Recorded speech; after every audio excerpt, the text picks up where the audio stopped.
Fanalysis takes the metrics of fantasy football combined with the in-depth analytics of sports betting.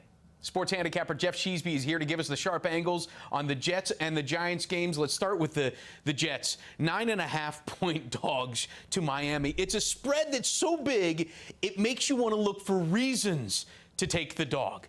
Did you find any? Steve, unfortunately, I did not find any. We've been talking about the Jets every week now, and we, talked a couple weeks ago. Was 13.5 enough? Was 14.5 enough? I think we settled at 17.5 would have been enough, and I think they lost by 21, right? So, you're obviously looking for any hopeful signs. Perhaps it's the veteran presence of Joe Flacco and Frank Gore, but, the veteran presence isn't resulting in yards moved. Obviously, Jameson Crowder looked great last week, but that's not enough for them to win games. That's not enough for them to score points. So, of course, we should ask why the Miami Dolphins are ever favored by 9.5, especially with their defense ranking, in the lower echelon. But the fact of the matter is, Fitzpatrick is playing great. He's coming off a game where he just threw for 350 yards and 3 scores. He's finally clicking with this offense. They're running a relatively innovative offense. They're getting all their playmakers their ball, and on the other side of the ball, this Jets defense just can't stop anybody. Seemingly 25th in terms of defensive efficiency. That's down 15 slots from last week. So pretty much the Jets are who we thought they were. At this point, they're totally tanking for Trevor, or so it seems. I don't think they'll admit that, obviously, because they invested into Darnold. But, moving Le'Veon Bell, Adam Gase is still Adam Gase. Until he's gone, I think it's going to be a hard time ever, really betting on them. And Ryan Fitzpatrick, by the way, has worn the helmet of every team in the AFC East. Now he's with the Miami Dolphins. We all know that he is a streaky guy, and he's on a hot streak right now. How do you know how long to ride that wave with him? I think it's a little bit matchup dependent here, but, quite frankly, he's played against good teams and bad teams, and he's looked pretty good against them this year. He played the Bills close. Obviously, they had a huge win last week. And he's completing close to 70% of his passes on the year. So he'll always throw a couple times into double coverage, but this isn't a Jets defense that I think will be able to keep up, quite frankly. And he has done this before. Look at his time at Tampa Bay when he was filling in for Jameis. He was throwing for 450 yards, honestly, like a game at that point.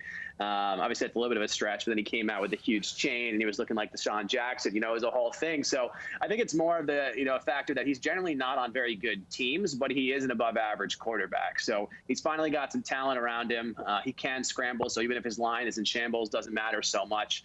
And if nothing else, he's a fun guy to watch. He's a smart man from Harvard, and I'll be betting on Miami minus 9.5 with optimism and confidence. Everybody loves Ryan Fitzpatrick unless you're facing him. Let's talk about the Giants, who are favored against Washington by 2.5. Have you got a read on the Giants yet? Have you got a read on who they are?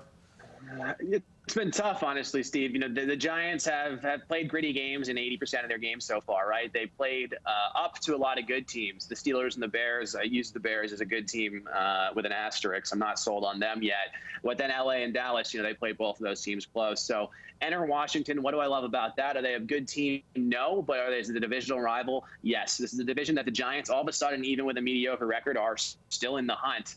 And the fact that, one, they're playing against a backup quarterback in Kyle Allen. 2, Washington football team still doesn't have a name, and 3, Washington is 31st in terms of defensive efficiency.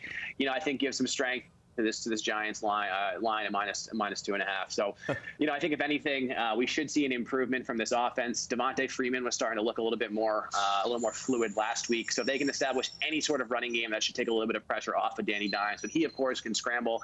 He's got decent enough weapons between Ingram, Slayton, and Tate. And their defense is kind of right where it should be, 12th in terms of defensive efficiency, 18th in terms of opponents' points per play. Meanwhile, Washington 4th in terms of defensive efficiency with some injuries, but 21st in terms of opponent points per play. So nonetheless, I think the real X factor there is that Washington has been overperforming. Injuries, backup QBs, et cetera, coming on the road against a divisional foe. I like the Giants here at minus 2.5. I also like the fact that because Washington doesn't have a team nickname, that actually balances into which way you want to lean on this. But you brought up a great point about Washington's defense. Does that defense give you a little bit more clarity in how the matchup is going to play out? Yeah, if their defense does perform to the stats, because it does favor them a little bit here, then this should be a low-scoring game with slightly above average defenses and slightly below average offenses. But I don't know what it's saying in the 2.5. Is it not relying on Kyle Allen? Perhaps that's it. I don't think we're expected to see Alex Smith this week, but a triumphant return to football last week that would be remiss not to mention. Talk about a comeback story, but at the end of the day, a comeback story doesn't necessarily result in wins or covers. So, wishing him the best. I would love to see Alex Smith get another shot as a legit starter. But the fact that they're, underdogs to this Giants team, I don't think bodes well for them. All right, well, we've got a lot to be looking forward to here on Sunday. That's a look at how the Jets and the Giants games measure out. Make sure you check out our other segment on Geoff's top plays of the week. For Geoff Sheasby, I'm Steve Overmyer. This is Fanalysis.